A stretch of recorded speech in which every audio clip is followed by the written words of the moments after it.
Universidad Nacional y de universidades en las principales capitales del país, prácticamente ningún joven tenía acceso a la universidad. 100 años después, 90 años después, 95 años después, que históricamente es un tiempo relativamente corto, hoy eso que pareció una utopía de Vasconcelos y de Obregón en gran medida se convirtió en una realidad. Hoy en un país de 120 millones de habitantes, la primaria ya es universal, es decir, todas las niñas y los niños en edad de ir a la primaria asisten a una escuela. La secundaria es prácticamente universal, tiene una cobertura del 98%. La educación media superior tiene ya una cobertura de 78%. Y hay que recordar que cuando inició el gobierno del presidente Enrique Peña, la cobertura del 66%. Ese ha sido lo que ha evolucionado en un poco más de 4 años. Y la meta sexenal es de 80% y posiblemente lo vamos a superar. Y en educación superior la cobertura ya es del 36%. Esto implica que hoy tengamos uno de los 5 sistemas de educación pública más grandes del mundo. Después de China, después de Estados Unidos, de Brasil y de la India, México tiene el 5º sistema de educación pública más grande del mundo. 34 millones de alumnos, 2 millones de maestros y un poco más de 260,000 planteles educativos. De ese tamaño es nuestro sistema educativo. Y eso en gran medida fue un éxito del siglo XX y fue un éxito de nuestro partido en el gobierno, del cual nos tenemos que sentir muy orgullosos y tenemos que sentirnos pues muy contentos de que los gobiernos de nuestro partido hicieron y crearon ese sistema educativo.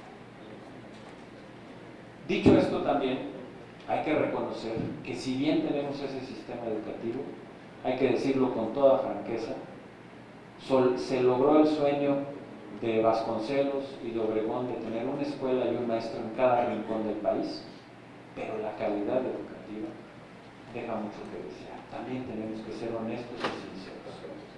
Se mida como se mida.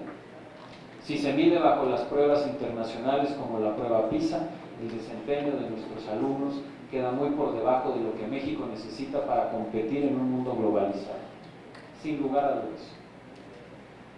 También es cierto, y hay que reconocerlo, que nuestro sistema educativo fue perdiendo la capacidad de ser un motor de transformación social. ¿Cuál es la única manera para que los niños y las niñas que vienen de familias que no han tenido los recursos o las posibilidades y que viven en la pobreza o en la marginación? Pues la única manera de que puedan salir realmente de esa condición y puedan aspirar a una mejor vida que la de sus padres es a través de la educación. Podemos tener muchas otras políticas que sin duda son muy necesarias, pero si los niños y las niñas y los jóvenes no tienen los conocimientos que requieren para poder tener una mejor vida que sus padres, podremos hacer muchas inversiones de mucho tipo, pero no vamos a estar rompiendo con el círculo de la pobreza.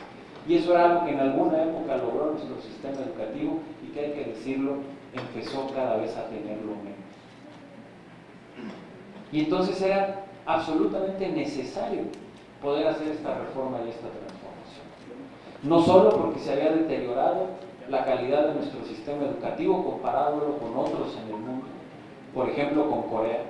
Corea del Sur hace 40 años era un país más pobre que México, medido por ingreso per cápita.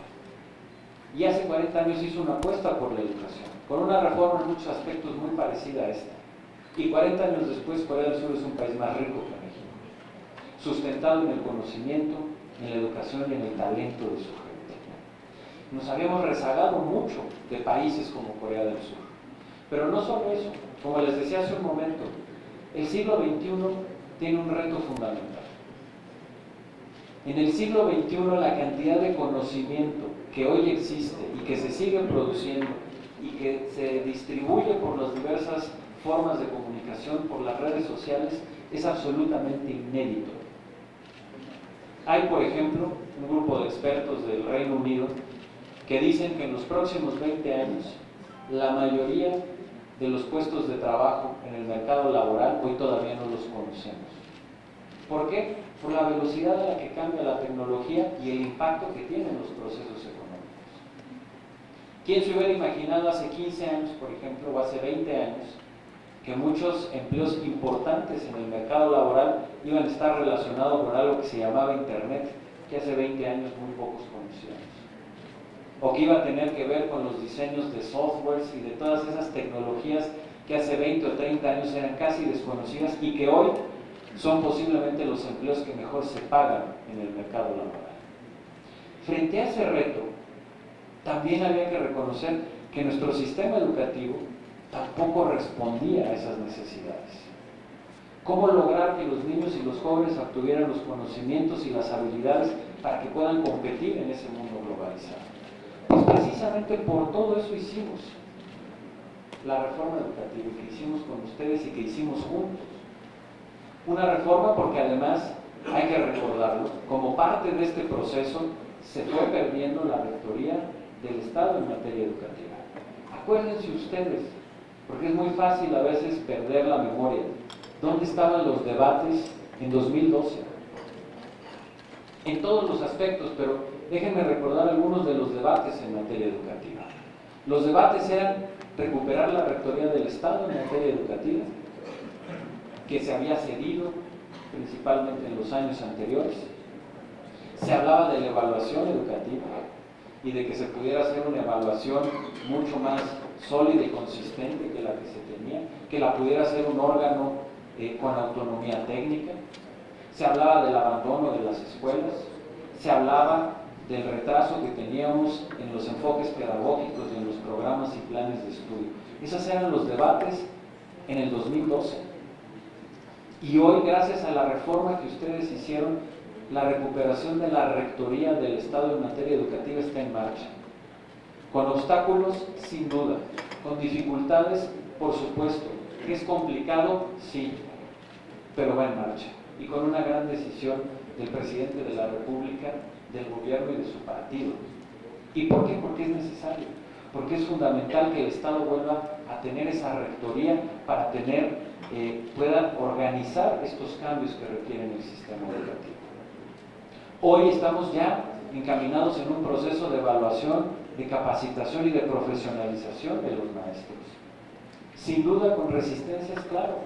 Todo cambio profundo tiene resistencias, no podíamos esperar menos, pero cada vez avanzando más, y hay que decirlo también porque muchas veces nada más se ve el lado que es más noticioso, el que genera conflicto, pero desde aquí hay que hacer un reconocimiento a la gran, inmensa mayoría de las maestras y de los maestros de México, que a pesar de estar en un proceso de profundo cambio, en donde se están cambiando las reglas de la profesionalización y de los esquemas del magisterio, con profunda responsabilidad están respondiendo.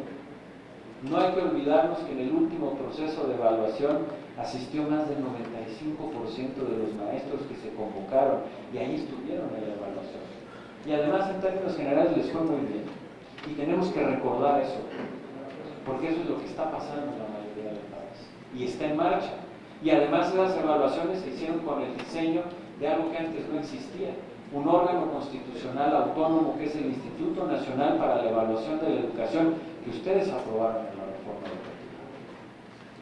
Y está en marcha la recuperación de las escuelas, un proceso de nueva organización de las escuelas que las pone en el centro para quitarle carga burocrática a los maestros, para dar un verdadero acompañamiento pedagógico a las escuelas, para empezarles a dar autonomía de gestión y, lo más importante, para sacarlas del abandono en el que les encontraban. Hoy, porque también hay que recordar esto, previo a la reforma educativa teníamos también tales atrasos que ni siquiera sabíamos con exactitud cuántos maestros y cuántas escuelas había en el país. Y la reforma que ustedes aprobaron, que ustedes hicieron, mandató un censo por el INEGI que hoy por primera vez nos permite saber cuántos maestros y cuántas escuelas hay, pero no solo eso, nos permite saber cuáles son las deficiencias en infraestructura que tienen las escuelas.